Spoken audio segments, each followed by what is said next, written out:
Chag Sameach, aujourd'hui c'est Yom Ha'atzmaut. On va expliquer justement et un peu plus l'idée de cette année, de ce jour qui est important, et au travers différents niveaux de compréhension de la Torah, le sens simple, Pshat, Draj, Remes, Sod, le secret, pour justement comprendre un peu les origines de ce jour, pas seulement du point de vue la société dans laquelle on vit, du point de vue national ou même historique, mais surtout aussi du point de vue spirituel, religieux, qu'est-ce que ça veut dire. Il faut comprendre le sens de pourquoi ce jour il est devenu important dans la culture aussi religieuse du peuple juif, et quelles sont les sources et les bases. Et dans la Gemara, c'est rapporté par le Rambam aussi, le jour qui est là-bas dans la Gemara, le Rambam dit, les sages disent, mais la Gemara dit, Shmuel dit, que la phrase suivante, En ben ha'olam hazeh li'imot ha'mashiach ela shi'ibud malchuyot bilvad, il n'y a pas entre ce monde et le monde futur seulement le joug des nations, à savoir, nous dit Shmuel, ce qui nous sépare du monde, de ce monde dans lequel on vit, et du monde futur, c'est le joug des nations, à savoir l'indépendance. À partir du moment où on devient indépendant, eh ben, on rentre dans l'époque du Messie. Et en fait, la question, justement, bon, déjà, c'est un point qui est important, c'est-à-dire que c'est quelque chose qui est important de manière générale dans tous les écrits des sages, c'est la place qui est donnée à l'indépendance, et il faut justement comprendre qu'est-ce que ça veut dire, justement, toute cette idée-là. Maintenant, le jour de l'indépendance, c'est justement ce point-là. On n'est plus dispersé parmi les nations, sous la domination des nations, mais on est capable de créer notre propre État. Dans ce même ordre d'idée, on a aussi un autre concept qui existe dans le judaïsme, c'est ce qu'on appelle le kibbutz galuyot, le retour des exilés. On le dit 3 fois dans la Hamida, on en parle dans plusieurs prières, on le demande dans plusieurs occasions, notamment quand on fait la bracha sur les arbres, avant Pessah, on dit Dieu, fais-nous retourner en Israël pour qu'on puisse faire la bracha sur les arbres d'Eretz Israël. Et donc on lit toutes les prophéties du retour des Juifs en Israël sur la terre, et sur le fait que le peuple juif va refonder les villes qui ont été détruites au temps du second temple et du premier temple, et il va replanter des vignes aux endroits où ses ancêtres y plantaient des vignes, etc. Et ces prophéties, elles se passent aujourd'hui. Mais pas seulement, on le dit aussi à Rosh Hashanah. La raison de pourquoi on sonne du shofar à Rosh Hashanah, les sages, ils ont fixé 3 raisons de pourquoi on sonne le shofar à Rosh Hashanah. La première, c'est parce que c'est le jour du jugement. Aussi, c'est le jour où Dieu se commémore l'histoire de l'humanité. C'est aussi le jour qui rappelle le don de la Torah. Et c'est le jour où on proclame la royauté divine. Mais c'est aussi le jour où on dit, c'est le shofar le plus important et le plus long. C'est le jour qu'on lit à Moussaf. C'est le shofar du retour des exilés en terre d'Israël, et c'est aussi le shofar qu'on sonnera lorsqu'on gagnera des guerres en Israël. Okay, donc de là, on comprend à quel point c'est quelque chose qui est important. Le retour des exilés, il est essentiel dans la tefila, dans le Birkat Hamazon.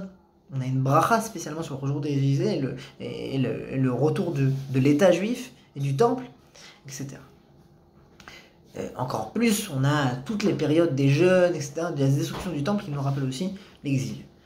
Et en fait, justement, la question qu'on va répondre aujourd'hui, c'est de comprendre justement pourquoi cet événement, dans le sens simple, il est si important dans sa signification, dans le judaïsme, jusqu'à que nous disent les sages que la raison de pourquoi on devrait faire le Hallel, eh ben, elle est justement pour un miracle qui se serait passé en Israël et qui nous aurait fait gagner l'indépendance. Nous dit le Rambam, la fête de Hanouka, elle est fêtée en grande partie parce qu'on a gagné notre indépendance pendant 200 ans après la guerre contre les Grecs.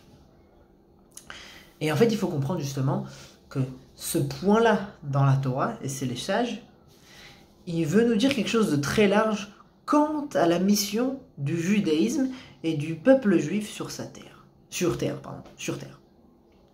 Et c'est quoi cette mission-là? Nous dit le Maharal, la vocation des mitzvot, elle n'est pas spirituelle, elle est matérielle, elle est matérialiste. Pas matérialiste dans sa philosophie, mais elle est matérialiste dans le fait qu'elle vient s'occuper du monde matériel. Donc en fait, elle n'est pas vraiment matérialiste, mais elle a une dimension matérielle. Mais qui vient chercher le matériel. Et pourquoi? Parce que le but de la Torah, c'est de réparer le monde, transcender le monde. Mais c'est pas juste ça, c'est le monde a été créé pour être transcendé. C'est pour ça que le but de la Torah et le but du monde, nous disent les sages, c'est le même. Le monde atteint a été créé avec des lacunes pour qu'elle soit réparée. Et le monde et la Torah, elle est donnée dans un cadre d'un monde qui existe pour le réparer. Donc c'est le même but. Mais c'est encore plus loin. On a un monde avec des lacunes, mais ces lacunes, par exemple, justement, le monde de l'image, c'est d'un côté un mensonge. L'image, elle ment sur ce qu'est à l'intérieur. Mais justement, elle a été faite pour que le travail de l'homme est de rapprocher le monde de l'image, le monde de l'extérieur, au monde de la terre. Par exemple, l'art pour le divin, le Kodesh, le saint. Etc. La nourriture, etc. Elle est donnée pour quelque chose de positif. Et ça, tout le monde est transcendé. Ce passage-là, il doit donc se passer au travers, lorsque le peuple juif est né, il est né dans un but de, à la fin, fonder une société qui pourra réparer le monde. Et donc cette société, elle ne prend de sens que lorsque elle reprend forme. Donc le peuple juif en exil, il est en stand-by, il est spectateur de l'histoire. À partir du moment où il reprend les rênes de sa propre histoire, il reprend aussi les rênes de l'histoire. C'est-à-dire qu'il redevient un joueur sur le stade de foot. Il redevient un peuple qui va peut-être apparaître à l'Eurovision, mais c'est un peuple qui devient acteur.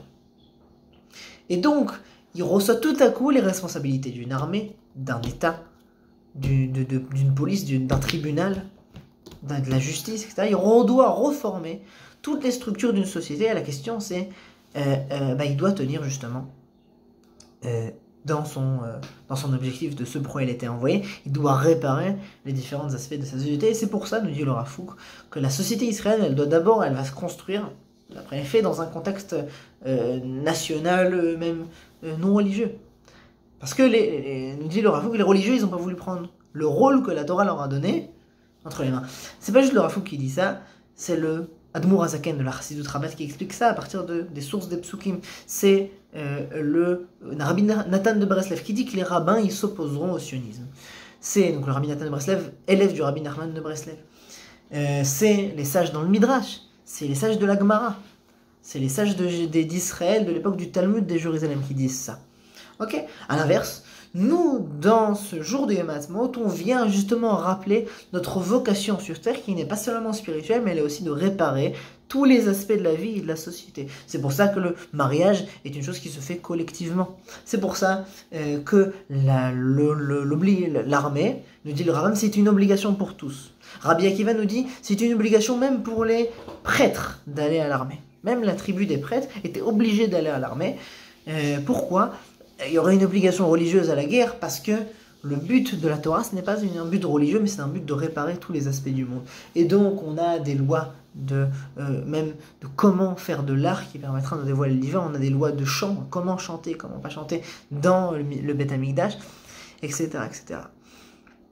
Le chemin qu'on a fait ici aujourd'hui dans notre petite étude, c'était le chemin qui nous permet de comprendre la vraie vocation de la Torah. La réelle vocation de la Torah, elle n'est pas une vocation religieuse, sacralistique, de prêtre, etc. Ok, et orthodoxe.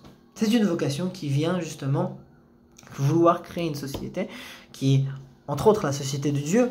Mais cette société de Dieu, elle est avant tout, d'abord, elle doit devenir une société complète et entière.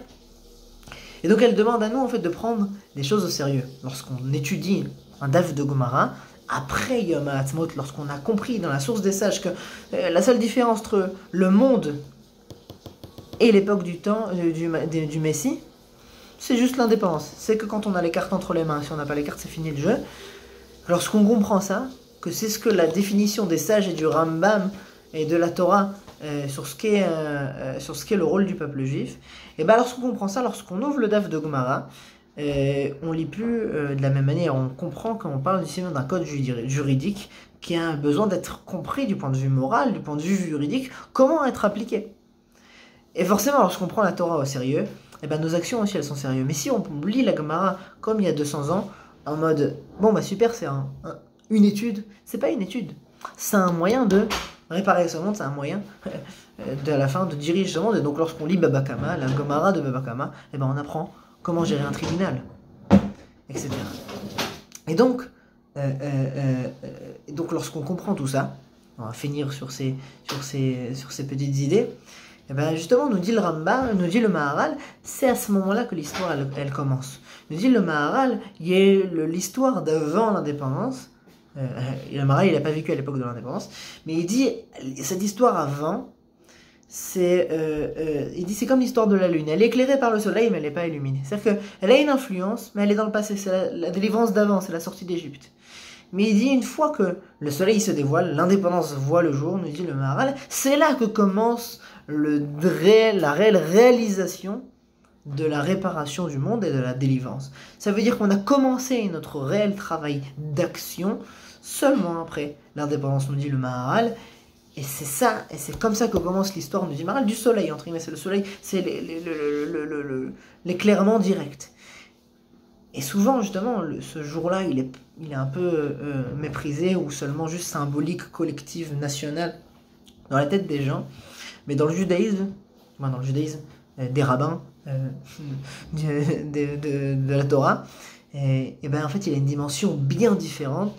Il a une dimension justement divine ce jour-là. Et c'est justement ce qu'on retrouve. C'est pour ça que les rabbins, la plupart des communautés, par exemple, nord-africaines, eh ben, elles font le Hallel avec la bracha le jour de Yom HaAtzmaut, les Marocains, les Algériens, etc. Parce que justement, c'est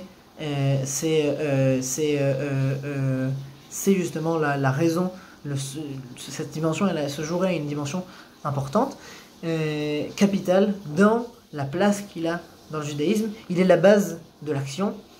Et donc justement, lorsqu'on comprend ça, lorsqu'on relit la Torah et qu'on se dit mais c'est fou, la Torah elle parle de société, elle parle de la plupart des lois de la Torah, c'est des lois sociétales. Elle parle de comment diriger le temple, elle parle de comment diriger justement toute la société dans sa pluralité, dans sa mosaïque justement. On comprend que la Torah c'est une Torah d'action, c'est une Torah de réparation, c'est une Torah qui permettra à la fin, lorsqu'on l'aura réellement compris, lorsqu'on l'aura réalisé, eh ben, elle permettra de réparer le monde tout entier. Je vous souhaite Chag Sameach.